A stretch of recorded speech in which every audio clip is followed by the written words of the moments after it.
Wizard101 has changed a bunch of things to PvP recently, and I thought I would make a tier list of every school. So today, y'all, we're gonna be ranking every school at max level from worst to best, and it's gonna be based on quite a few changes that they've done recently. The big changes are, of course, the fact that shadow hits cost 2 shadow pips, that there is a ban on burst heals, and of course, the fact that because of level scaling, there are now maximum resists so you can actually hit on every school. Without further ado, let's start with who I believe is number 7 on this tier list. Now, this is super unfortunate because I actually think that there was a time where fire seemed like it was the worst and it was getting quite a lot better, but this meta, I would say that fire is down in the dumps. So in the absence of shads, right, what you're really going to be doing is setting up your trap gambit because that's like the easiest one to set up by fueling a lot. And maybe, just maybe, you might throw in like Elephant. If you last long enough to get 2 shads, maybe throw in a shad. The reason why this school struggles so much is that as long as someone is ready for the traps, which seems to be something that a lot more people are ready for nowadays, overtimes are not just a good valid alternative, right? These are your 2 big options. And overtimes are very bad. The reason overtimes are bad is because of Brace. That's literally the only reason. Recent changes to Fire have made them get 5-round overtimes. And at surface value, right, that looks like a really, really cool thing. Because yeah, you have 5 rounds of shield breaking pressure. That can be really good. But let's say that you do a Elephant through 3 shields, right? The whole point is that those shields are supposed to turn into damage on your overtime for 5 rounds. But the second someone throws on a Brace and they have flat resist above 100, you're subtracting so much damage from the overtime that these 6-pip spells are not doing fire damage per pip. Even though they did try to give fire more of a healing identity with a spell like Whiteheart, I just don't really see this being anything that you could use that well. Maybe this is like an untapped potential, but I would say that fire's recovery options are also very low. So you're left with a school that can just trap spam and hope that their opponent, you know, deck fails, or you get braced on if you do anything else. I am oversimplifying it. There are some really, really cool dual school options with Myth, and honestly, that's one of the saving graces for Fire, but I just don't think it's enough compared to, like, you know, the power of the resist schools in the meta right now. Coming in at number 6 is Storm, and while it might look like it's low for the same reasons as Fire, low defense, low HP, you know, like low tankability, I'd say that Storm is actually held back by a very unique problem that actually is not shared by Fire. I think it would be stupid for someone to say that Storm doesn't have good tools. I mean, a spell, even at 2 shadow pips that does over 1,000 damage and heals for over 1,000, it's still extremely powerful, and we're looking at gambits that are extremely, extremely good even with their base damage. I think the simple reason why Storm struggles so much is because they just don't have good access to gear that gives them shadow pip chance. The only gear that gives shadow pip chance that, like, you know, doesn't give up crazy stats right now is Burrower gear, and the big deal with Burrower gear is that you lose accuracy. Storm needs 35 accuracy in order to not fizzle. So rocking many pieces of gear, like from a set that gives up accuracy, you just can't run shads, basically. I think if, you know, Storm had more access, like 2 or 3 piece shadow setups in this meta, you could actually really still do what they used to do, which was heal spam like crazy. I think Storm and the meta around it is still evolving, and you can call me stupid for saying this, but I think that's the only reason it's this low. I think it actually has a chance to creep up a tier or 2 on this tier list. Compared to Fire, it actually has some level of dimensionality to it that I don't know. I just, like, Fire just simply doesn't have it. Other than, you know, not being able to access its shads as easily, one thing that really does hold it back is the fact that a lot of people are warded or pinned to Storm, and they really do struggle against set shields unless they happen to have an elf pet. It's just a huge uphill battle, and in order to really inflict damage on your opponent, you almost always have to strike. And having to strike and taking lash and not having really good, like, you know, like recoverability with, you know, like a shadow hit that heals you, these things have started to hurt Storm a little bit, and that's why I'd say it's worse this meta than the previous meta. It's simply not as easy just to darken Stormy through a shield with 1 shadow pip and just recover a ton of HP while creating pressure simultaneously. What I will say is this: if you really focus on, like, you know, the weaknesses into the Turmoil Oni, throw in Banshees, throw in Vampire, If you really focus on that, you could create a real problem that's pretty inescapable for your opponent, and not to mention, your synergy with life also gives you a lot of good access to anti-traps that also help you set up gambits. So it's a pretty versatile school. I think it's kind of underrated, and honestly, I think it's just missing gear stuff that could really make it good. You might be noticing a pattern here.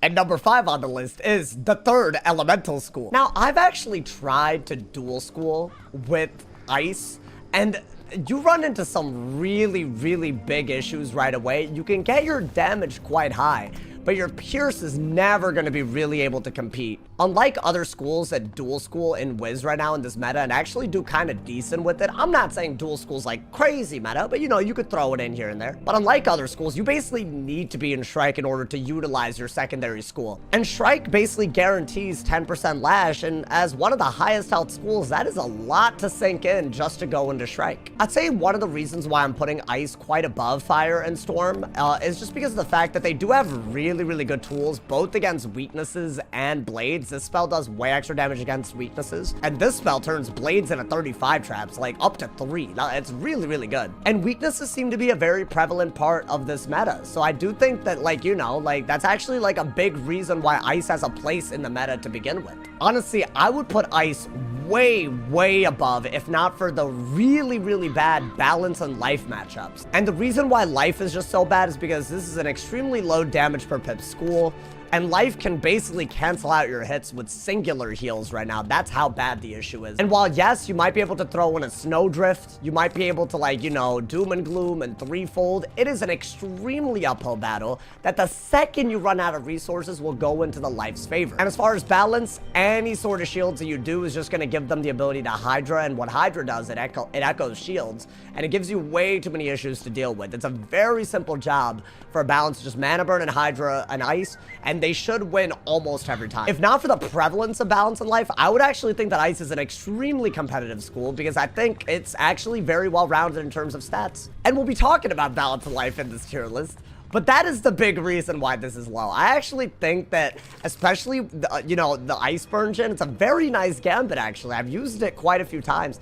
It works very well against high DPP schools. It's just life and balance, man. I think I've explained it, so let's move on to number 4. I'm putting Myth at number 4 on this tier list, and honestly, I think that Myth is in a goated place right now. I've been dual schooling, and right now I have a raid set up, but like, basically I've been doing, like, you know, like a Fire, Myth, dual school situation, and it works so well, simply because of Glimpse. And it's really cool to see even one spell that, you know, combines 2 schools working that well in the favor of, like, Myth, for example, right? You get OT pressure, you get 40% Myth traps. It's really cool when they shield against you and you can use Glimpse. But I'd say the reason why Myth is just, you know, smack dab in the middle is it's very easy even to get, like, 70 resist universal with very decent HP. And I think this is the most powerful shield gambit in the game right now, and shield gambits are very easy to set up. You just gotta shield a lot, and then as long as you have 4 when you have 11 pips, you can do 1850 damage. Like, what's wrong with that? And then also throw in the fact that you have, you know, stuns, you have an extremely powerful anti-weakness, and you also have extremely powerful anti-shields now. You can just hit through debuffs like it's nothing, and I think that just makes Myth very intrinsically powerful.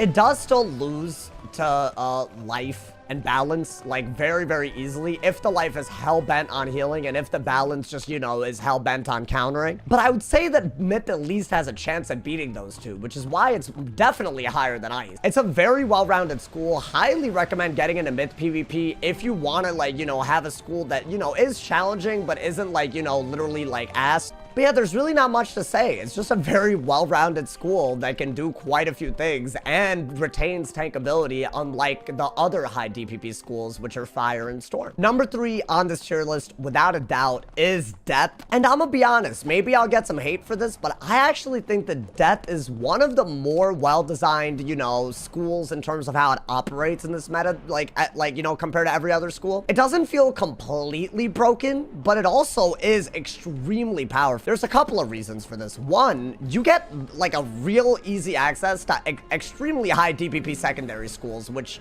it's amazing, right? right? Like, to be able to run 177 death damage while also running 175 storm damage, that is really cool because you can set up a weakness gambit and literally choose between a Turmoil Oni and a Scion. I've done this countless times and it works very well. This is a functional dual school, like, you know, situation. I wish more schools had this. But more importantly, these weaknesses can be leveraged into chromatic weaknesses when you vampire, right? So you put this on and you can vampire, and 2 of those weaknesses turn into 60% weaknesses that are school specific. Now, the reason why I say there are trade-offs is as dual schooling hopefully becomes a little bit more accessible in terms of stats and spells, these chromatic weaknesses, as in, like, you know, if I do this on a fire, I'm creating fire weaknesses, they're gonna matter a little bit less. I actually have a video where this actually happens in real time. You will notice that vampire is a pretty useless spell against a fire that's running myth stuff. The only reason that I would, because you might notice, right? Like, compared to myth, like, you know, I'm using the very same rationale. They both have pretty decent dual school options. They're very offensive. They're both resist schools, so they're pretty tankable. Reason why I would put death just above myth is because you just drain a lot. You know, you can ghoul for a little bit of drain. You vampire for a little bit of drain. Obviously, there's the Scion drain. A lot of people, what they do, they actually just pack Wraith inside, and they could actually get even more access to drains like that. And it seems like that doesn't really matter if everyone's death warded and bracing and all, but in a long game, a slow-paced game, it'll actually make a gigantic difference in the long term that you can keep recovering HP little by little. Not to mention how good a Shriked drain is while you're also able to threaten off-school hits. It's just a very, very powerful school. If you wanted, you could actually get to Warlord, I bet, on a death, and it wouldn't even be like a cheesy way to get there, unlike the other 2 schools I'm going to be talking about. If you're lactose intolerant, click off the video now because we've entered the realm of cheese. Number 2 on this tier list is Balance. I hate what they've done with Balance. And I'm not saying the devs did this on purpose, but Balance is a goddamn joke. And this is why it's number 2. Unfortunately, this is a pattern. The easier the school is, the more people will spam it, the more people will rank up with it, the less anyone is going to enjoy the meta. But really, you don't have to say much. In the absence of shads being very, very prevalent, right? Like, you'll notice that what balances will do, they'll just Hydra a lot, they'll mana burn a lot, they'll brace a lot. That's all you need. The spell is ridiculous because it echoes shield. So anytime someone Ellie shields, people will do this and get 3 shields for it while also breaking the Ellie shield. And while it seems stupid to hit into Ellie shields, because of the 3 shields you get back and the fact that you can control your opponent's pips so well, this is pretty much always a good move. I think as long as you know how to mana burn with pips left behind, and as long as you know how to empower, like, you know, a good few times in a game, you shouldn't really struggle with Balance. The only bad matchup is Life. And the reason Life is broken is because of what we're going to talk about. Life is at the top of this tier list for the most broken reasons imaginable. And this is just basically because of the fact that they try to get rid of 1-pip Shadow Enhanced hits, but then they added a burst heal ban that didn't even cover everything. Like, you can still Pigsy. And honestly, I thought this wouldn't be as big of a deal, but this is basically just a Satyr. I mean, you get so much of the heal up front that extra little heal, no one's really going to counter it. So you basically get a Satyr's worth of healing for doing a Pigsy. So there's no real burst heal ban with this spell in the game. And because the burst heal ban is basically circumvented by Pigsy, you have all the time in the world to just, you know, heal with Pigsy and then also ramp up to heal with Regenerate. And again, Regenerate is just way cheaper than any heal counter that you could use. Like Skeletal Pirate and Triton, even if you were to use them, you will not be able to get rid of the initial heal. And if you're not dual schooling in a Death or Storm, you won't be able to get the damage to compete with this. So it's always in the favor of the life to regenerate. I am oversimplifying a little bit. When a life regenerates, it gives you the opening to buff up Blade, Trap, Bubble, Aura, whatever. And I've actually done that quite a bit and managed to beat some life wizards. They are beatable if you use the time that they heal to be offensive, but this is simply not something that a low DPP school could do, and high DPP schools that are supposed to counter life struggle immensely at it. I would go as far as to argue that a life wizard that's hell-bent on just heal spamming should never lose. It should always just be a timer match, simply because of how good healing is. I think I will be making a video on the future of healing in PvP, but it looks like they are addressing this in the future. I think they're just gonna make healing per pip in advanced combat go down, so hopefully life won't be literally broken forever. whatever. But yes, right now life is just a stalling school. Even if you're trying to play offensive, like you do a couple of heals and like it seems like an overreaction, but it outcompetes everything else in the game so much that you might as well just be stalling. Again, no beef on anyone who plays life remotely offensively, because at least you're trying, but like I feel like it's just the nature of what they've done with the school right now. That's the tier list. Honestly, normally I'd be like, you know, I'm a little wishy-washy on this. I'm like pretty certain that this is spot on. I've PvP'd on every single character in this meta before making this. But let me know what you guys think. Do you guys agree with my placements? Do you guys agree with the reasoning? What would you guys do to the schools to make them more balanced in the meta? As always, drop a like if you enjoyed. Leave a sub if you're new. And if somebody hasn't told you you're awesome today, they doing something wrong. Stay awesome. See y'all soon. And yeah.